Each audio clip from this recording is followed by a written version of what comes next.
Alright, let's talk about something that's been buzzing in the college football world lately. Sleeper teams for the 2026 college football playoff.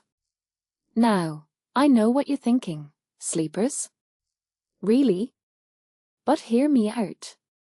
Every season, there's that one team that comes out of nowhere and shakes things up. Indiana winning the national championship? Nobody saw that coming.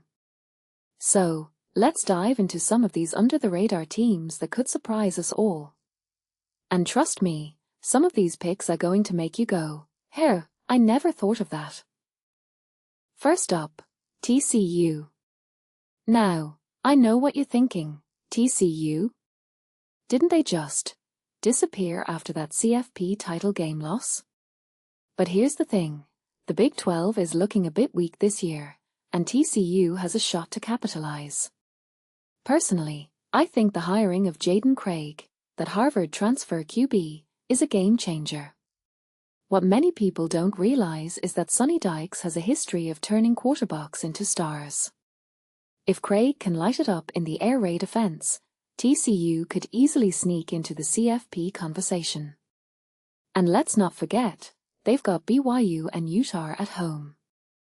That Thanksgiving game at Texas Tech? That could be the game that decides the Big 12. If you take a step back and think about it, TCU's path isn't as crazy as it sounds. Next, let's talk about UNLV. Now, this one's interesting because Dan Mullen is at the helm, and the guy knows how to get the most out of his quarterbacks. Jackson Arnold, the Auburn, Oklahoma transfer, could be the missing piece. What makes this really interesting is UNLV's schedule. They've got some favorable matchups, including a Power 4 opponent in Cal that's beatable. Plus, the Mountain West is a bit weaker this year after the realignment. In my opinion, UNLV has a real shot to be the group of 6 representative in the CFP. It's a long shot, but so was Indiana's national title run. Now, South Carolina is a team that's been through the ringer. Last season was rough, 4-8, 1 sec win. But here's the thing, they've got Larnora Sellers back, and with a new offensive coordinator and an overhauled offensive line, things could turn around fast. What this really suggests is that South Carolina has the talent to bounce back. Their schedule is tough, but if they can replicate that 30-3 halftime lead they had against Texas A&M, they could be a dark horse. One thing that immediately stands out is their potential. If they can put it all together, watch out. Minnesota is another team that's flying under the radar. PJ Fleck has a solid roster, and Drake Lindsay is a quarterback who's getting NFL buzz. What many people don't realize is that Minnesota's schedule, while challenging, isn't insurmountable.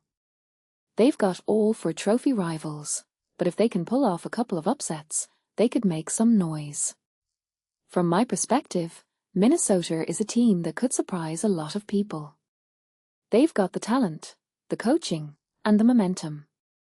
Louisville is a team I'm keeping a close eye on. Jeff Brom has been knocking on the door for years, and this could be the year they finally break through. Their schedule is favorable, no Miami or Clemson, and they get Florida State at home. The key, in my opinion, is Lincoln Kienholz, the Ohio State transfer QB. If he plays to his potential, Louisville could be a serious contender in the ACC. What this really suggests is that the ACC is wide open, and Louisville has as good a shot as anyone. Florida is another intriguing pick. John Sumrall took Tulane to the playoff last year, and now he's got the Gators. What makes this really interesting is the talent he's working with, Jaden Bohr at running back, and a solid receiving core. Their schedule is tough, but if they can pull off a couple of upsets against Ole Miss, Georgia, or Oklahoma, they could be in the mix. Personally, I think Florida is a team that could surprise a lot of people. Sumrall knows how to win, and the Gators have the tools. Cal is a wild card. Tosh Lupoi is a first-time head coach, but his portal strategy is fascinating. He's brought in a bunch of Power 4 reserves and some group of 6 stars, which could pay off big time. The quarterback, Q Sagapalootal, is a guy to watch. If he takes a step forward, Cal could make a run in the ACC. What many people don't realize is that Cal doesn't play Miami, which could be a huge advantage. This raises a deeper question. Can Lupoi put it all together in his first year? Finally, Oklahoma State. It's been a rough couple of years for the Cowboys, but they've essentially imported the entire North Texas program, which was a win away from the CFP last year. Drew Mestamaker, Caleb Hawkins, Wyatt Young, these guys are proven playmakers. If you take a step back and think about it, Oklahoma State has the talent to turn things around quickly. Their schedule is manageable, and with so many familiar faces, the transition could be smoother than expected. In my opinion, Oklahoma State is a team that could surprise everyone. So, there you have it, 8 sleeper teams that could shake up the 2026 college football playoff. What's your take? Which of these teams do you think has the best shot?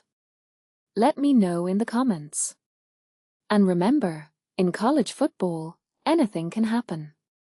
That's what makes it so great.